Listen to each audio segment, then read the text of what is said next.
Psicología y criminología en el proceso de reclutamiento y selección de personal de seguridad. Fisiología de la conducta antisocial.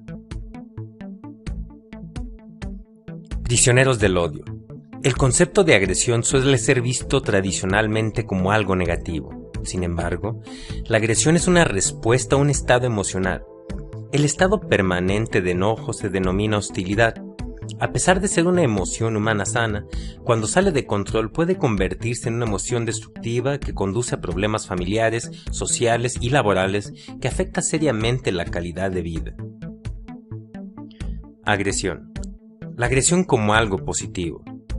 Puede ser un motor que nos ayuda en ocasiones a obtener lo que deseamos. La agresión desde una perspectiva negativa la podemos utilizar inconscientemente para culpar a los demás de nuestra opresión hacia otros, para elevar nuestro ego o bien para ocultar otras emociones, por ejemplo, el miedo. La forma instintiva y natural de expresar el enojo es responder agresivamente. La agresión es una respuesta adaptativa a la amenaza que inspira conductas y sentimientos poderosos que permiten luchar y defendernos cuando somos atacados. No obstante lo anterior, el enojo extremo e incontrolado genera ira, y esta, además de ser la emoción más peligrosa, es probablemente la fuente de algunos de los principales problemas de abuso de la pareja y de niños. Las relaciones tormentosas, malas condiciones de trabajo, estados de salud precarios, etc. Psicológicamente, la hostilidad se ha definido como un rasgo de personalidad que incluye un componente cognitivo en el que se tienen creencias y actitudes negativas acerca de y hacia otros, un componente afectivo que incluye la irritabilidad, el disgusto o el desprecio, además de un componente conductual, la agresión que se puede expresar tanto física como verbalmente. El cerebro violento. Una de las grandes interrogantes es cómo se origina el comportamiento violento en los seres humanos. El comportamiento violento nunca surge debido a una sola causa, más bien es el resultado de una red compleja de factores heredados entre las cuales encontramos tendencias, anatomía cerebral y experiencias infantiles. Los siguientes componentes anatómicos del cerebro están relacionados con la agresión. Corteza prefrontal. Corteza orbitofrontal. Sistema límbico, también conocido como el cerebro emocional, compuesto por la amígdala, hipotálamo y el hipocampo. Anatomía de la agresión. Anomalías en la corteza prefrontal pueden incapacitar a algunos individuos, dificultando que puedan contenerse. Anormalidades en la corteza frontal del cerebro pueden causar deficiencias en el control emocional que fallaría en impedir que un criminal impulsivo actuara.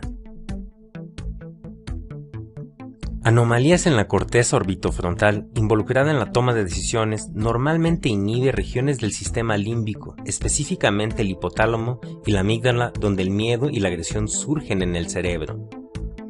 Si un defecto bloquea esta comunicación, es posible que el afectado no sea capaz de moderar sus reacciones emocionales.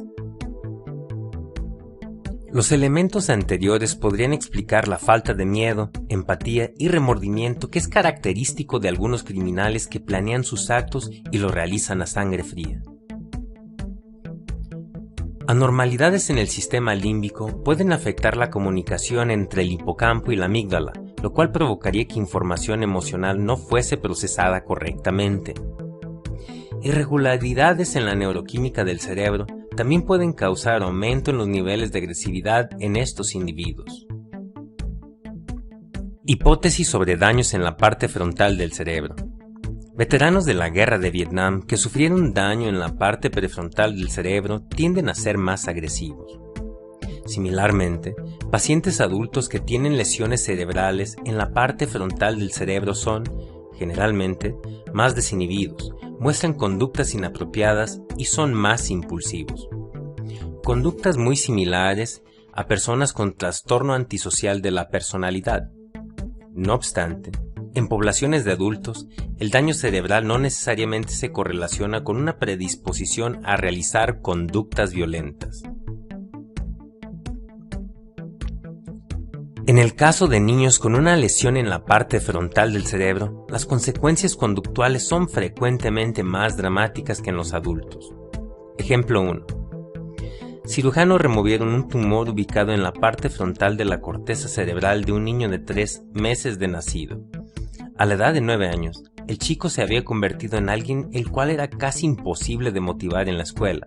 Permanecía socialmente aislado y utilizaba la mayor parte de su tiempo libre frente a la televisión o escuchando música. Ocasionalmente se comportaba como un salvaje y amenazaba a los demás verbal y/o físicamente. Curiosamente, el niño creció en un núcleo familiar amoroso y lleno de cuidados, y sus hermanos crecieron y se desarrollaron de forma normal. Ejemplo 2. Una niña de 15 meses sufrió lesiones en la cabeza debido a un accidente automovilístico serio.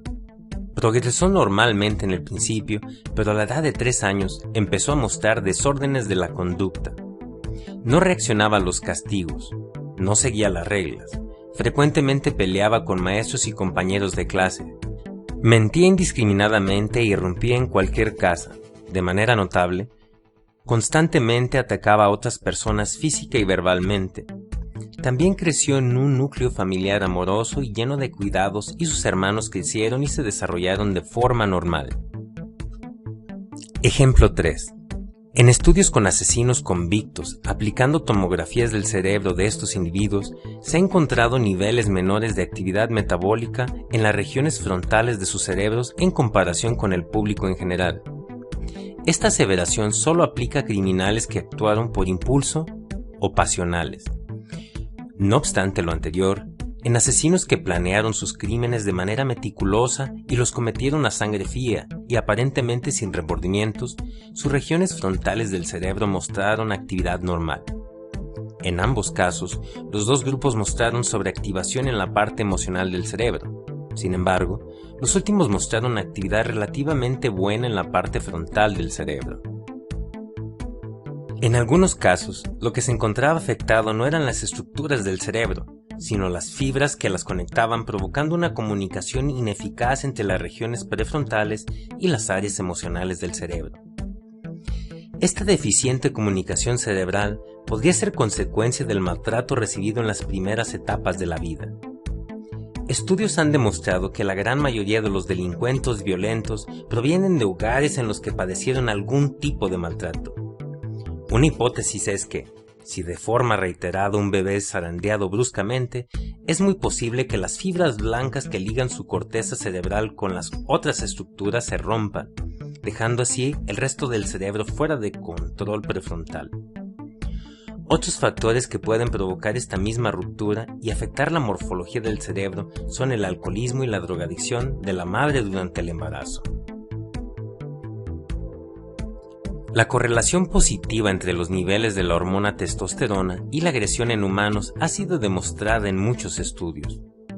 La conexión testosterona. ¿Por qué los hombres son más proclives a conductas impulsivas, agresión y la violencia?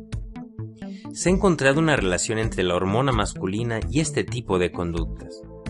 En estudios con prisioneros que cometieron crímenes violentos se encontró que estos tenían una concentración mayor de testosterona que aquellos cuyos delitos no fueron conducidos con violencia. Las mayores concentraciones de esta hormona se presentan en las edades de 15 a 25 años.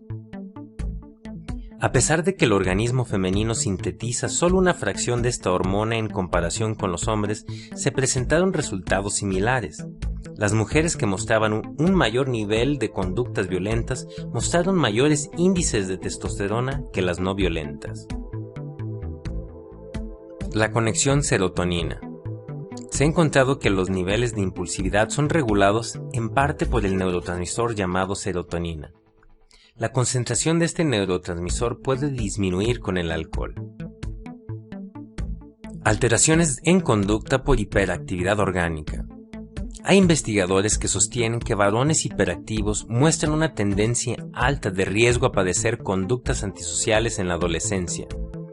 Suelen tener historiales de más incidentes de arrestos, robos en la escuela, expulsión, felonías, etc. El 25% de participantes hiperactivos en diversos estudios han sido institucionalizados por conducta antisocial.